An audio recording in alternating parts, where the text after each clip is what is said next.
જેથી પાકિસ્તાનમાં ડરનો માહોલ છે। લાહોર એરપોર્ટ પાસે બ્લાસ્ટનો આ વિડીયો આપ જુઓ કે જ્યાં નાસભાગ મચી છે। લાહોર એરપોર્ટ પાસે બ્લાસ્ટ થયો છે, મિસાઇલ હુમલા થયાનો દાવો થઈ રહ્યો છે। લાહોર એરપોર્ટ પાસે બ્લાસ્ટ થતા હાલ દાવો થયો છે મિસાઇલ હુમલો થયો હોય। લાહોર એરપોર્ટ પર નાસભાગ પછી એરપોર્ટને બંધ કરી દેવાયું છે, તમામ ઉડાનો રદ કરી દેવાઈ છે અને પાકિસ્તાન હવે સમજી ગયું છે કે ભારત કેવો જવાબ આપી શકે। શું છે ઓપરેશન સિંદૂર?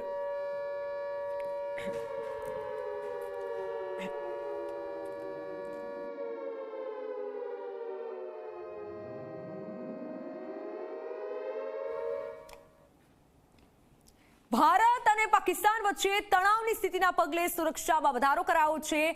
કચ્છ જિલ્લામાં સુરક્ષામાં વધારો કરવામાં આવ્યો છે। ભુજમાં એરપોર્ટ, બસ સ્ટેન્ડ અને રેલવે સ્ટેશન મંદિરોમાં સુરક્ષા વધારાઈ છે। વાઇટલ ઇન્સ્ટોલેશન સુરક્ષામાં વધારો કરવામાં આવ્યો છે।